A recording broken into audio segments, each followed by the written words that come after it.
It's time to talk about unreal conditionals. So let's start with a few examples. This is my passport. Unfortunately, there's only one stamp in it when I took a trip to Mexico earlier this year. My other passports had lots of stamps. Unfortunately, this one has one.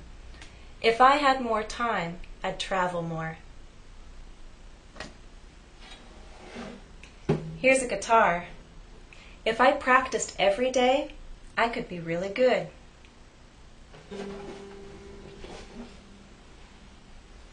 And if I had more money, I'd buy more clothes. What did you notice about all of those examples? If you listened closely, you heard the simple past in the if clause. If I had more time, if I practiced more, if I had more money. Even though I'm talking about the present time, I'm using the simple past.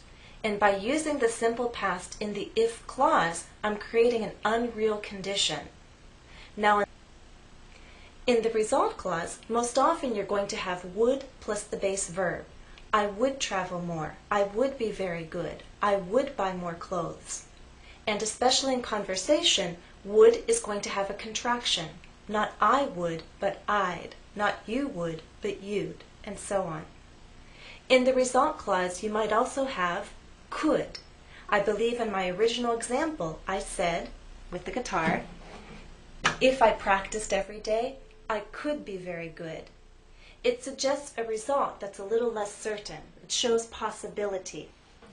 I could also use might in the result clause, again suggesting less certainty of that result. For example, if I had more time, I might spend all of it reading books. Let's take a closer look at these unreal conditionals in the present time. These statements show situations that are unreal, untrue, impossible, or unlikely. Remember, if statements have two parts.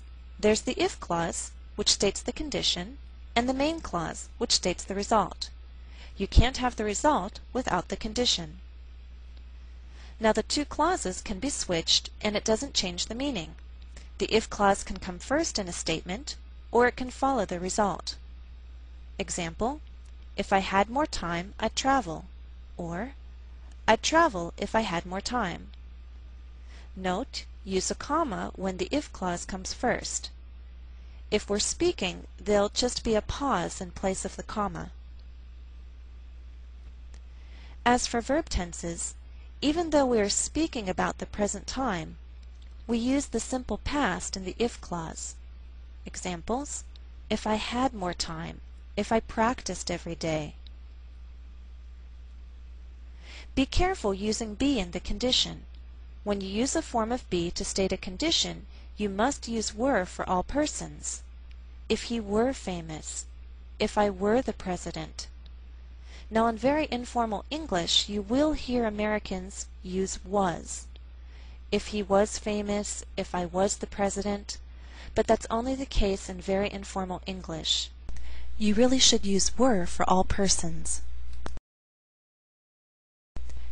As for verbs in the result clause, most often we use would plus the base verb.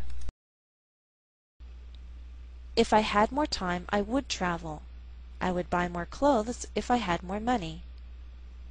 Note the use of contractions in informal English. Either writing or speaking will use I'd, you'd, she'd, etc. In addition to would, there's might plus the base verb, and this expresses an unlikely but possible result. For example, if I had more free time, I might spend all of it reading books. Or, I might never take a bus or taxi again if I had my own car.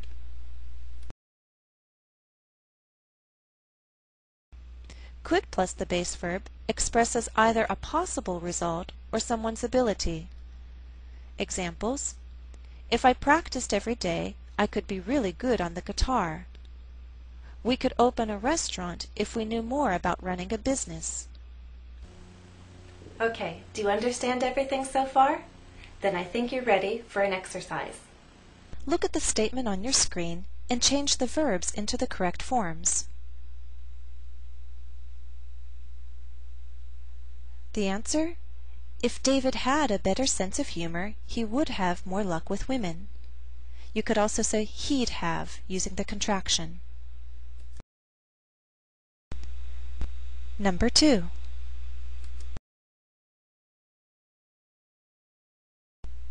Answer: Brian would get better grades in school if he studied harder.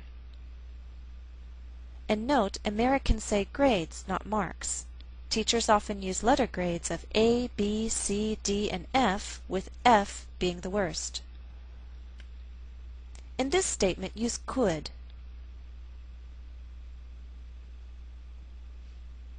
Answer: You could take a direct flight to Rome if you were willing to pay more money. 4. Answer: If school didn't start so early, Michelle would sleep in. And in 5, use might.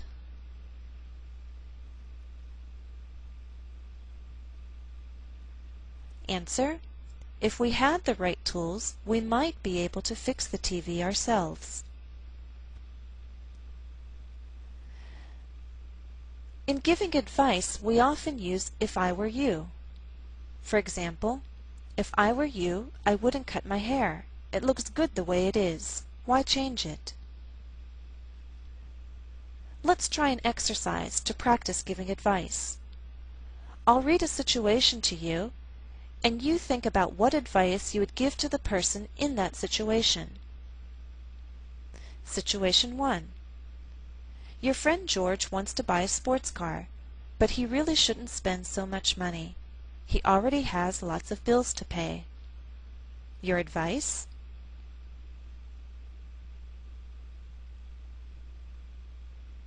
Possible answers are: George, if I were you, I wouldn't buy the sports car.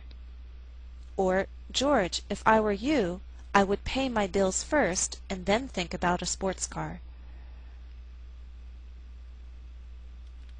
Situation 2. Your classmate isn't happy with the grade she received from your English teacher. She thinks her essay deserves more than a C.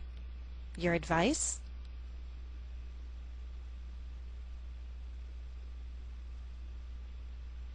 Possible answers are: If I were you, I'd talk to the teacher. Or, if I were you, I'd ask the teacher why she gave you a C. Now, not many textbooks talk about using progressive verbs in these conditionals, but you will see them sometimes. So let's take a look at how they are used. In the if clause, a progressive verb is were plus ing. Example: the cat must be awake. If it were sleeping, its eyes would be closed. In the result clause, a progressive verb would look like this: would be plus ing. Example: if Kelly earned more money, she wouldn't be sharing a one-room apartment with 2 other women. Alright, that's about it for this lesson. I'm going to end with one more example, this time about you. If you didn't want to learn English, you wouldn't be watching these lessons. Did you notice that in the result clause I used a progressive verb? You wouldn't be watching these lessons. Would plus be plus ing. You wouldn't be watching these lessons if you didn't want to learn English. I hope you'll continue to learn English with me. Check back because there will be at least one more lesson on conditionals. As I said, it's a very large topic, but lesson by lesson it will become clearer to you. And remember, if you have a question or a request, send it to me by email. My address is englishwithjennifer@gmail.com. Happy studies!